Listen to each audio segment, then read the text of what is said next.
하나님은 사랑이십니다. 아멘. 지난 주간에 하나님의 진노에 대해서 말씀을 드렸더니 몇 분께서 인사하시면서 목사님 오늘 정신이 바짝 났습니다, 이런 분들이 계셨어요. 하나님의 성품에는 두 가지 성품이 크게 있는데 하나는 사랑이고 하나는 공의라고 하는 성품입니다. 오늘 공의, 하나님의 공의, 예수 귀한 찬송 감사를 드리고, 하나님의 사랑이 과연 어떤 것인가, 그 사랑의 내용들을 오늘 살펴보면서 그 사랑이 지금 우리 안에 있는지 한번 다시 확인해 보시고, 그 사랑이 지금 기능을 감당을 하고 있는지 돌아보시면서 그리스도인으로서 마땅한 삶을 살아나가시는 여러분 되시기를 주님의 이름으로 축복합니다. 사실 저도 사랑을 다 알지 못합니다. 하나님의 사랑을 어떻게 다 제가 안다고 얘기할 수가 있겠습니까? 아마 어쩌면은 여러분들께서 저보다 하나님의 사랑을 더 잘 아시고 많이 아실지도 모릅니다. 그러나 설교자로서 여러분들에게 이 말씀을 전해드리면서 하나님의 사랑의로의 길을 안내할 수 있는 사명이 있기 때문에 오늘 여러분들에게 말씀을 드립니다.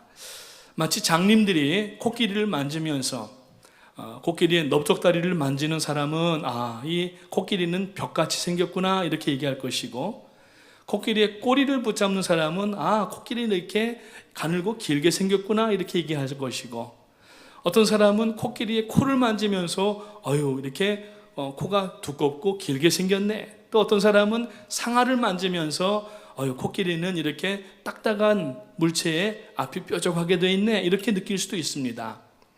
하나님의 사랑은 우리가 감히 측량할 수도 없고 다 말할 수도 없습니다. 우리가 조그마한 부분에 예수 그리스도의 십자가로 구원받고 그 사랑을 접했습니다. 그러나 그 사랑을 계속 알아야 될 책임이 우리에게 있고 그 사랑을 전해야 될 책임 또한 우리에게 있다고 하는 것입니다. 오늘 이 본문 말씀의 저자는 요한복음의 저자인 요한입니다. 요한 1, 2, 3서를 쓰면서 요한복음에서는 예수 그리스도는 생명과 빛이라고 하는 주제로 전체 요한복음을 설명하면서 이 땅에서 사역하시는 예수님이 하나님의 아들이십니다라고 하는 것을 선포하고 있고, 요한 1, 2, 3서 후기에는 이제 예수 그리스도가 하나님이라고 하는 이야기를 하는 겁니다. 그래서 하나님은 이 땅에 사랑으로 예수 그리스도로 오셨다라고 말씀하고 있고, 우리가 보통 이 요한을 사랑의 제자라고 이렇게 부릅니다. 그 이유는 두 가지가 있는데, 첫 번째는 주님의 사랑을 많이 받기도 한 사람이었고, 두 번째로는 주님의 사랑에 대하여서 다른 사도들보다 더 많이 이렇게 증거하고자 하였던 것들을 볼 수가 있습니다. 그래서 이 요한은 굉장히 내성적이었던 사람인 것 같습니다. 그래서 이 요한복음이나 또 요한 1, 2, 3서에서 보면은 예수님이 사랑하시던 그 제자라고 하는 그 말을 하면서 자기 자신을 이제 이야기하는 것을 볼 수가 있습니다. 사람은 밥만 먹고 사는 존재가 아닙니다. 사람은 사랑을 먹고 사는 존재입니다. 그래서 사랑이 결핍되게 되면은 많은 그러한 특이한 행동이 나타나게 되고 탈선하게 되는 것을 볼 수가 있습니다. 이 사랑이 어떤 것들이 있는가 하는 것을 몇 가지를 살펴보면은, 먼저 고대에서 사랑에 대한 정의를 내린 것이 있는데, 고대의 철학은 사랑을 첫째 이성의 사랑, 에로스 사랑이라고 이야기를 하고, 두 번째 부모의 사랑, 스톨게 사랑을 이야기하고, 세 번째는 친구의 사랑, 우정, 필리아를 이야기하고, 끝으로 하나님의 사랑, 아가페를 이야기를 합니다. 이성적인 사랑은 남녀가 만나는 작용을 하게 하는 사랑입니다. 또 스톨게 사랑은 자녀를 키우는 부모의 사랑의 근본이 됩니다. 친구가 자라고 우리가 친구를 만나고 성장하게 되는데 사람이 인격이 형성되는데 그 친구의 우정을 필리아라고 얘기를 합니다. 뉴저지 스테이트 밑에 펜실베니아가 있는데 그 펜실베니아의 수도가 필라델피아입니다. 그 필라델피아라고 하는 것은 친구의 사랑이다라고 하는 의미예요. 필라델피아. 그래서 자동차 라이센스 플레이트마다 밑에 이 슬로건들이 붙어 있습니다. 뉴욕 같으면은 엠파이어 스테이트, 그 다음에 제가 전에 살던 세인트루이스, 미조리 같은 데는 You've got a friend, 또 뭐 이런 여러 가지, 뉴저지는 가든 스테이트 있는데, 그 펜실베니아의 스테이트 이 구호는 뭐냐면은 You've got a friend예요. 당신은 친구를 얻었습니다 라고 하는 그러한 내용인 것입니다. 20세기에 들어와서 이제 이 기독교 변증가로 알려진 클라이브 스테이플스 루이스, 우리가 쉽게 C.S. 루이스라고 알려진 이분은 뭐라고 얘기하냐면은 인간은 에로스에 의해서 태어나고 스톨게에 의해서 양육되며 필리아에 의해서 성장하고 아가페에 의해서 완성된다라고 하는 유명한 말을 하였습니다.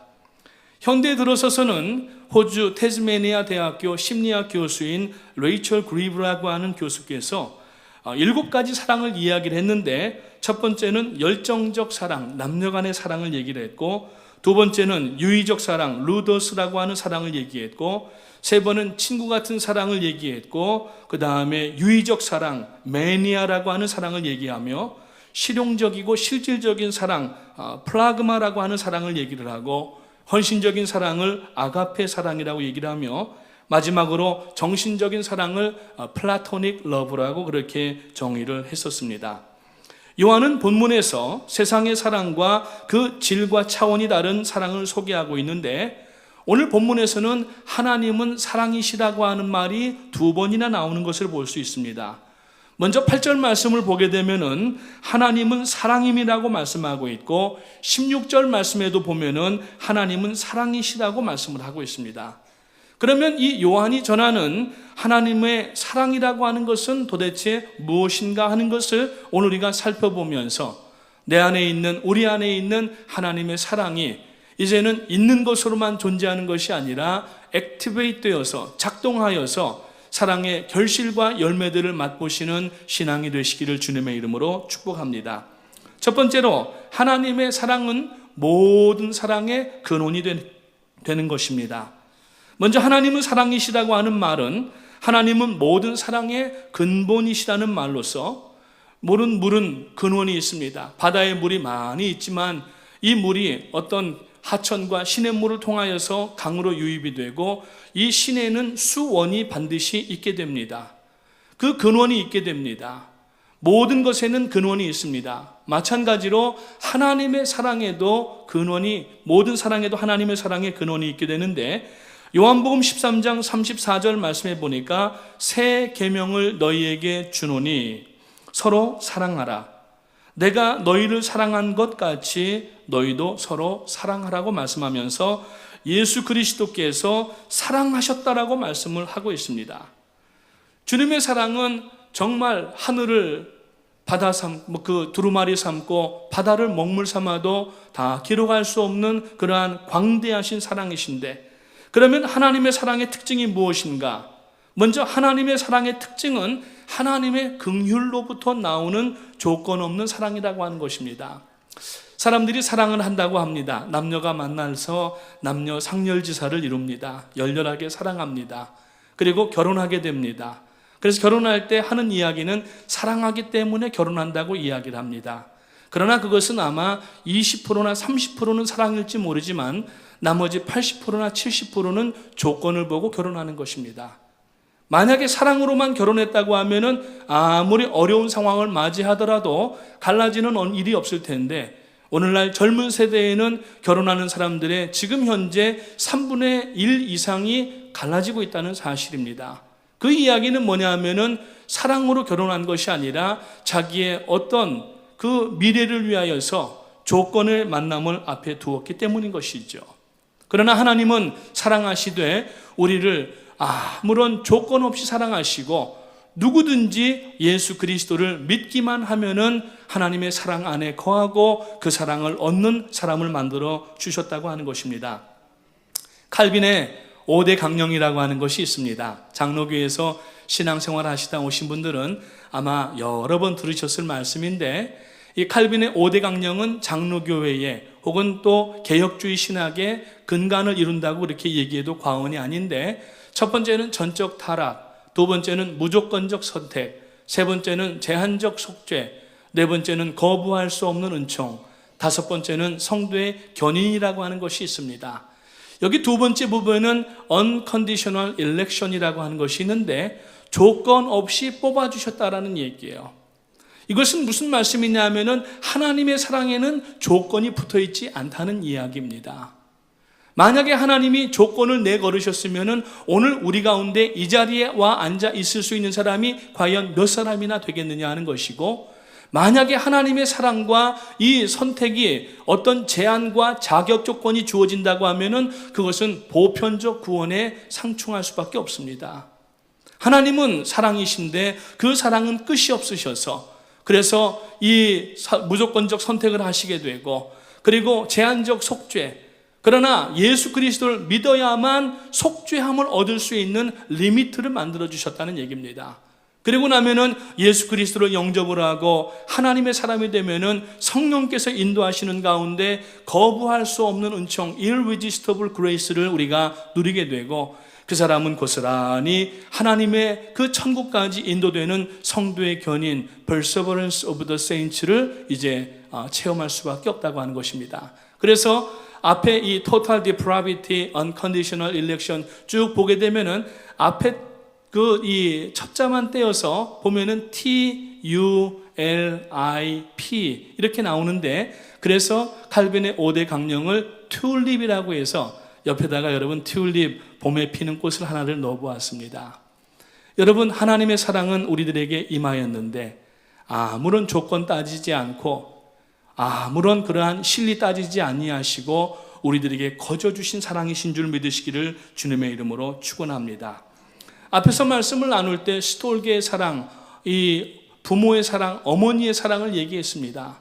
그러나 오늘날 이 어머니의 사랑도 변질이 되어서 자녀들을 버리고 가는 사람들도 있고, 심지어는 자녀를 죽이는 부모도 있고, 심지어는 부모를 죽이는 자녀까지 생겨나는 이러한 세대에 우리가 살고 있습니다.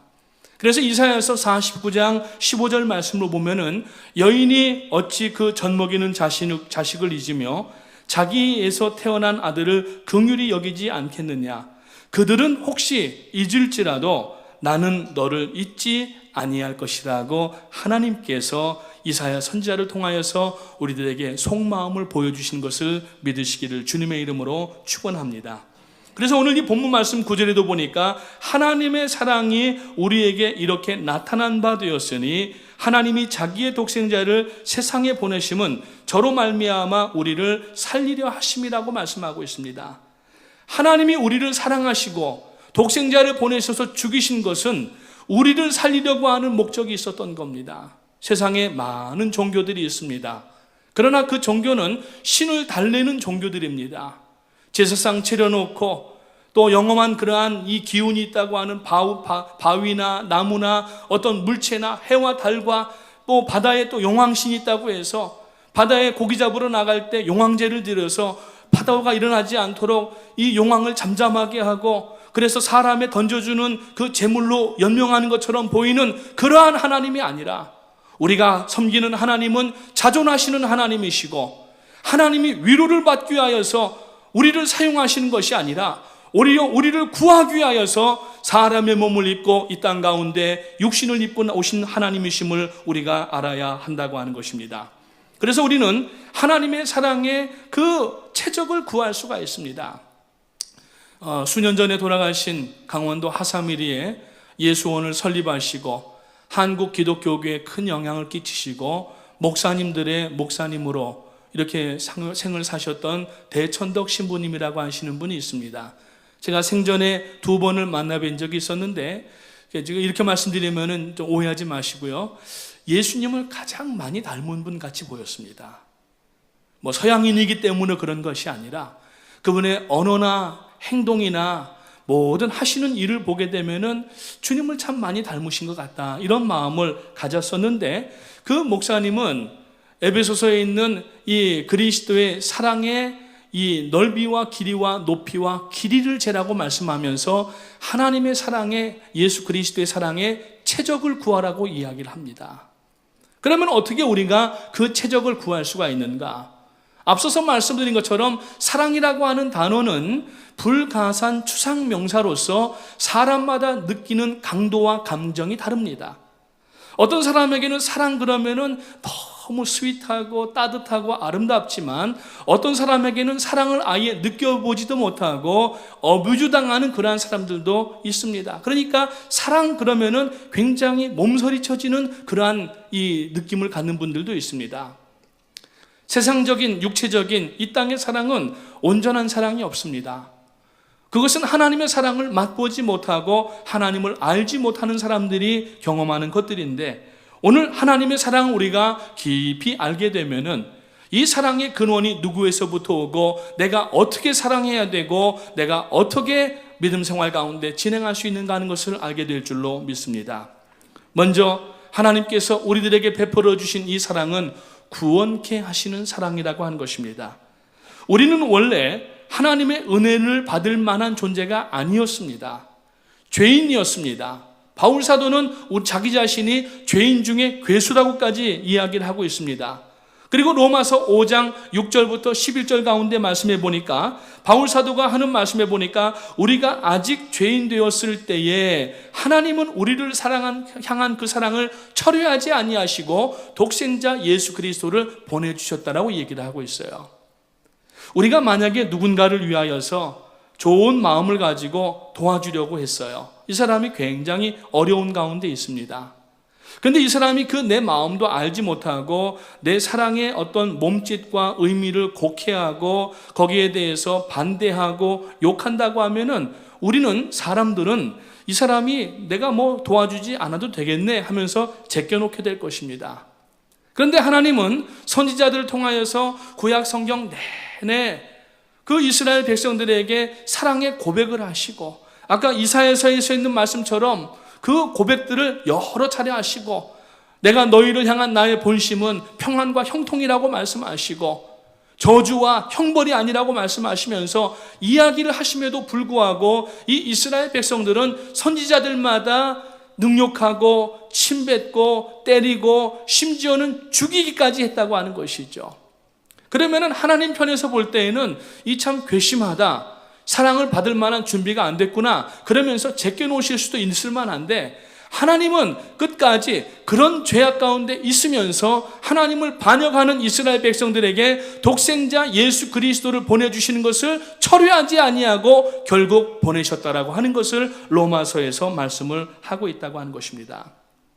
그래서 결국 독생자 예수 그리스도를 십자가에서 죽이십니다. 사랑하는 아들, 독생자라고 하는 의미에는 많은 함축된 의미가 있습니다.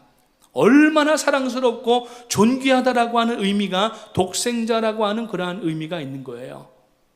오늘 여러분, 예수 그리스도는 하나님의 독생자이십니다. 그래서 요한복음 3장 16절 말씀에 보면은 하나님이 세상을 이처럼 사랑하사 독생자를 주셨으니 누구든 이를 믿는 자는 멸망하지 않고 영생을 얻게 하려 하셨음이라고 말씀하고 있어요.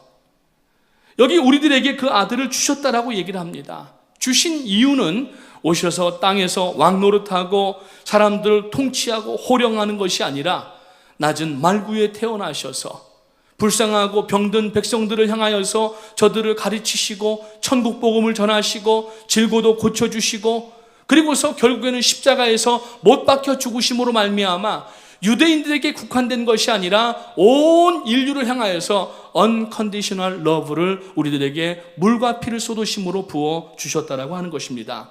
그래서 십자가는 하나님의 사랑의 시발점이 됩니다. 아멘.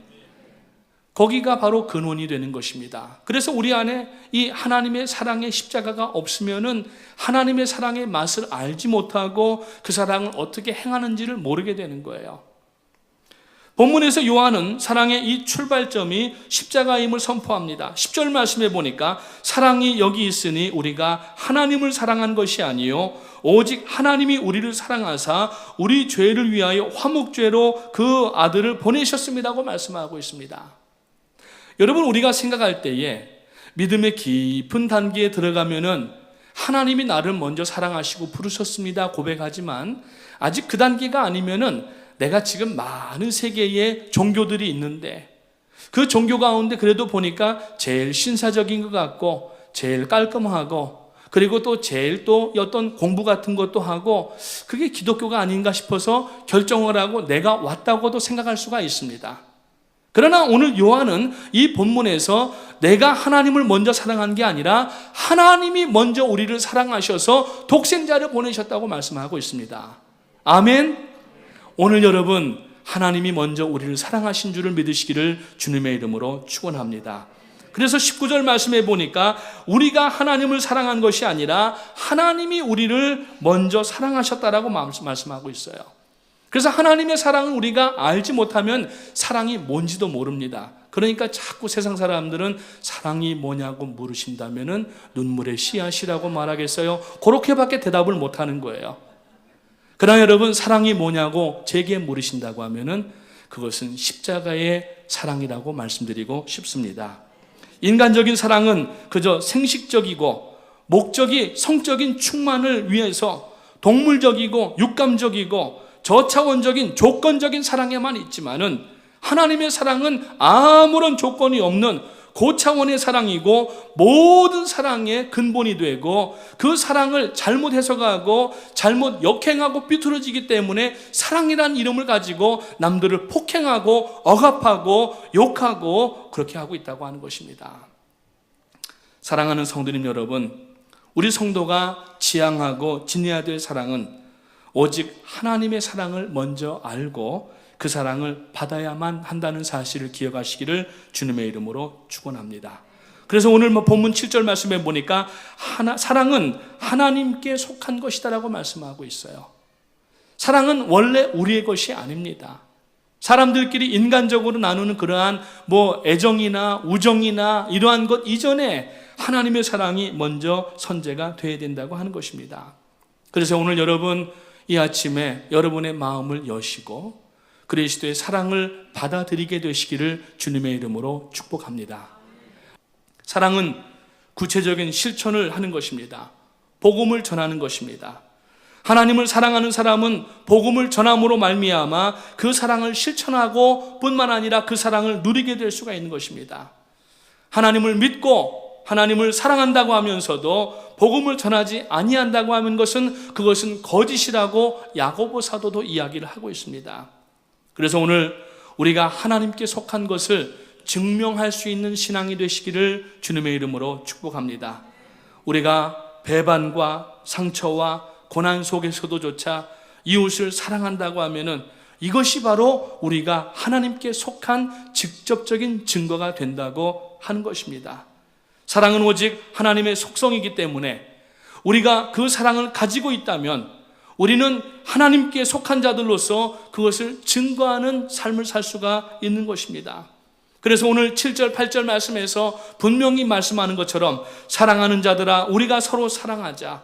사랑은 하나님께 속한 것이니 사랑하는 자마다 하나님께로 나서 하나님을 알고 사랑하지 아니하는 자는 하나님을 알지 못하나니 이는 하나님은 사랑이십니다 하고 말씀하고 있습니다.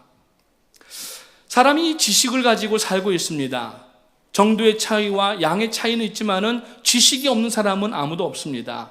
그런데 이 지식이라고 하는 것에는 두 가지 종류의 지식이 있는데 첫째는 선험적 지식과 두 번째로는 정보적 지식이 있습니다. 헬라어에 보면은 이것을 똑바로 나누는 다른 두 가지 단어가 있는데 야다라고 하는 단어는 선험적 지식을 얘기하고 그노스라고 하는 단어는 어떤 인포메이셔널 정보의 지식을 이야기를 합니다. 그러니까 우리가 지금 하나님을 알다라고 하는 이야기는 예수 그리스도께서 2000년 전에 오셨던 세계 무슨 4대 성인 중에 한 사람 이게 아니라 예수님을 직접 만난 그러한 역사가 우리 가운데 있어야 되는 것인데 이것을 야다, 즉 선험적인 그러한 이 지식이라고 하는 말로 쓰여지고 있다고 하는 것입니다. 그래서 마리아가 천사가 나타나서 내가 아들을 낳으리니 그 이름을 임마누엘이라 하라고 할 때에 내가 남자를 알지도 못하는데 어떻게 아기를 낳을 수가 있겠습니까? 라고 얘기할 때 남자를 알지 못한다는 이야기는 자기 집에 아버지도 계시고 남자 이 형제들도 있고 주변에 그 친구들도 있을 텐데 남자를 우리가 얼굴로 봐서 몰랐다는 얘기가 아니라 관계를 통하여서 아는 즉 선험적인 그러한 이 알다를 얘기를 합니다.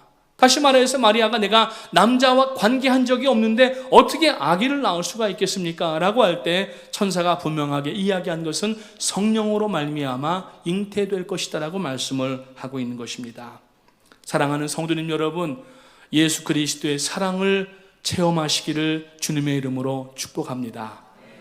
요한계시록 2장에 보면은 7 교회들이 나오는데 예수님께서 칭찬도 하시고 때로는 부족한 부분에 대해서 격려와 책망도 하셨습니다. 에베소 교회에 하신 말씀으로 보면은 너희가 처음 사랑을 잊어버렸다. 그러시면서 첫사랑을 회복하라고 얘기하시는데 그 첫사랑의 자리가 어디냐 하면은 바로 그리스도의 십자가로 인한 인격적 만남을 얘기를 하는 것입니다. 사랑하는 성도님 여러분, 오늘 여러분은 예수 그리스도를 인격적으로 만나셨습니까? 아니면은 교회 생활 가운데 남들이 가니까 신앙이라고 하는 길을 가고 있습니까? 여기에는 확연한 차이가 있습니다. 오늘 여러분 예수 그리스도의 십자가를 만나게 되시고 그 보혈로 모든 죄가 씻겨지시고 하나님의 사랑을 충만하게 알게 되시기를 주님의 이름으로 축원합니다. 그래서 오늘 20절 말씀해 보니까 누구든지 하나님을 사랑하노라 하고 그 형제를 미워하면 이는 거짓말하는 자니 보는 바 그 형제를 사랑하지 않은 자는 보지 못하는 바 하나님을 사랑할 수 없느니라 그랬어요. 오늘 여러분 하나님의 사랑이 실천되는 여러분들의 가정과 직장과 사업장과 그리고 우리 교회가 되시기를 주님의 이름으로 축원합니다. 나는 사랑할 수 없지만 주의 사랑을 힘입으면 사랑할 수가 있습니다. 그래서 예수님은 내 이웃을 내 몸과 같이 사랑하라 do it 명령하신 거예요. 우리가 할 수 없는 것을 억지로 하라고 하시는 것이 아니라 하나님의 사랑, 십자가의 사랑을 우리가 체험하고 알면은 얼마든지 그 사랑을 할 수가 있다고 하는 것입니다. 마지막으로 에베소서 3장 18절과 19절의 말씀을 한번 읽어보고 몇 가지 말씀을 나누고 마치겠습니다. 그 말씀을 보면은 능히 모든 성도와 함께 지식에 넘치는 그리스도의 사랑을 알아 그 넓이와 길이와 높이와 깊이가 어떠함을 깨달아 하나님의 모든 충만하신 것으로 너희에게 충만하게 하시기를 구하노라 그랬어요. 저기 보니까 능히라고 하는 단어가 처음에 나옵니다. 그냥 간과할 수 있는 단어겠지만은 이 능히라고 하는 단어는 강건해지게라고 하는 단어인데 이것은 헬라어로 엑시스 퀘세테라고 하는 단어로서 하나님께로 부여받은 능력이라는 얘기예요. 그러니까 하나님으로 부여받은 능히 모든 성도와 함께 지식에 넘치는 지식선에서만 멈춰 있는 것이 아니라 지식을 넘치는 그리스도의 사랑을 체험하고 알아 깨달아 선언하고 그 넓이와 길이와 높이와 길이를 우리가 어떠한지 깨달아야 된다고 그랬어요. 그래서 아까 말씀드렸던 대천덕 신부님은 그리스도의 사랑의 최적을 구하라고 하는 그 말씀을 하신 적이 있습니다. 최적이 뭡니까? 넓이와 길이와 높이와 깊이를 구하는 거예요. 그러니까 이 최적을 구하려면은 잣대를 들고 옆으로 된 부분과 높이로 된 부분과 깊이 안의 부분과 그 다음에 이런 모든 길이를 다 재야지 이 어떤 상자각 하나에 대한 최적을 구할 수가 있어요. 그것은 어떤 행동을 가져야 된다는 얘기입니다. 우리가 하나님의 사랑을 받아서 있다고 하지만은 이 사랑을 행동 가운데 옮기지 않으면은 그 사랑의 넓이와 길이와 높이와 길이를 우리가 깊이를 최적을 구할 수가 없다고 하는 것입니다. 그리스도의 사랑의 넓이가 무엇입니까? 이것은 아까 말씀을 드렸던 것처럼 unconditional love. 물론 조건 내세우지 않으시고 그저 묻지도 따지지 아니하시고 이순재 씨가 나와서 무슨 치통약 선전하면서 묻지도 따지지 않고 먹으면 된다고 얘기하는데 그게 아니라 하나님 앞에 우리가 나아갈 때에 하나님은 전혀 우리의 외모와 우리의 지식과 우리의 과거와 죄악에 대해서까지라도 우리가 회개해야 되지만 묻지 아니하신다는 얘기예요. 그래야 우리가 하나님 앞에 나갈 수가 있습니다. 그만큼 하나님의 사랑이 넓다라는 겁니다. 온 우주를 품으시는 하나님의 사랑 속에 오늘 우리가 있는 줄 믿으시기를 주님의 이름으로 축원합니다. 그래서 고린도전서 13장 7절 말씀을 보게 되면은 모든 것을 참으며 모든 것을 믿으며 모든 것을 바라며 모든 것을 견디는이라고 얘기를 하는 거예요. 주님께서, 하나님께서 우리를 향하여서 길이 참고 기다리신다고 하는 겁니다. 두 번째, 하나님의 사랑에, 그리스도의 사랑의 최적의 두 번째, 길이를 구해야 되는데, 이 길이는 무엇이냐면은 거듭난 성도들이 주님의 사랑을 연속적으로 체험하면서 그 사랑으로부터 끊어질 수 없는 것을 느낄 때 하나님의 사랑의 길이를 우리가 가늠할 수가 있다는 얘기예요. 여러분, 이 땅에서의 모든 사랑, 죽고 못 사는 에로스의 사랑도 그렇고, 부모가 아무리 자식을 낳지만은 자녀에 대한 사랑도 그렇고, 친구의 우정이 아무리 좋지만 친구의 사랑도 이 땅에서는 끝나야 됩니다. 마지막 요단강 건너가기 전에는 다 내려놓고 끝내야 됩니다. 그러나 요단강을 넘어갈 수 있는 가장 긴 사랑은 뭐냐면은 바로 예수 그리스도의 사랑입니다. 그 사랑은 이 땅에서뿐만 아니라 영원으로 이어지는 사랑이고, 그 사랑을 붙잡아야만 영원으로 들어갈 수가 있기 때문에, 그래서 로마서 8장 38절과 39절에 보니까 바울 사도가 이런 고백을 합니다. 내가 확신하노니 사망이나 생명이나 천사들이나 권세자들이나 현재일이나 장래일이나 능력이나 높음이나 깊음이나 다른 아무 피조물이라도 우리를 우리 주 예수 그리스도 안에 있는 하나님의 사랑에서 끊을 수 없으리라 그랬어요. 할렐루야. 아무것도 우리를 끊을 수가 없기 때문에, 그래서 하나님의 사랑이 우리들에게 연결되어서 얼마나 긴지 영생까지 나아가는 사랑인 줄 믿으시기를 주님의 이름으로 축원합니다. 그 깊이는 또 얼마나 깊은 사랑입니까? 주님의 사랑은 그 사랑이 무한대로 깊습니다. 그래서 거듭난 사람들, 그리고 신앙이 장성해 가는 사람들은 심령의 깊은 곳으로부터 흘러나오는 생수를 체험하게 되는 것입니다. 저 지난주에 물은 셀프 기억나시나요? 벌써 다 잊어버리신 것 같은데, 예수 그리스도의 사랑을 체험해야만 그 배에서 생수의 강이 끊임없이 솟아날 수가 있는 것이지, 그렇지 않으면은 사랑을 입으로는 말하지만 사랑의 내용이 나올 것이 없다고 하는 것입니다. 그래서 고린도 후서 2장 17절에 보니까 우리는 구원 얻은 자들에게나 망하는 자들에게나 하나님 앞에서 그리스도의 향기라고 말씀하면서 우리가 주님의 향기를 바라는, 그래야 해서 깊은 향기를 바랄 수 있는 성도님들 되시기를 주님의 이름으로 축원합니다. 결론을 말씀드립니다. 두 성경 구절을 소개하겠습니다. 베드로후서 1장 4절 말씀을 보면은 이런 말씀이 있습니다. 이로써 그 보배롭고 지극히 큰 약속을 우리에게 주사 이 약속으로 말미암아 너희로 정욕을 인하여 세상에서 썩어질 것을 피하여 신의 성품에 참여하게 하는 자가 되게 하셨다라고 말씀하고 있습니다. 하나님의 성품을 계속하여서 참회하고 알아가야 된다고 말씀을 하고 있습니다. 그리고 빌립보서 2장 5절에 보니까 너희 안에 이 마음을 품으라, 곧 그리스도 예수의 마음이라고 말씀하는데, 이 품으라고 하는 말은 한번 품었다가 내놓으라는 얘기가 아니라 계속 품고 있으라는 얘기입니다. 오늘 우리가 예수 그리스도의 사랑을 받은 사람들이라고 하면은 이제 이 사랑을 품고 그리고 계속하여서 하나님의 사랑을 알아가게 되면은 그 사랑을 알아가는 것이 세상의 지식이나 물질을 더 얻어가는 것보다 더 기쁨이 그 안에 나온다는 이야기입니다. 그래서 오늘 하나님의 사랑을 체험하기 원하시는 분들은 먼저 하나님의 말씀으로 돌아가시기를 주님의 이름으로 축원합니다. 그래서 이 말씀을 우리가 깊이 읽고 묵상하게 되면은 우리가 행동을 하게 됩니다.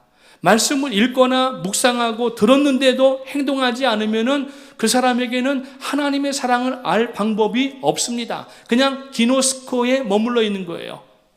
정보적 지식에만 예수 그리스도에 대한 것이 머물러 있는 겁니다.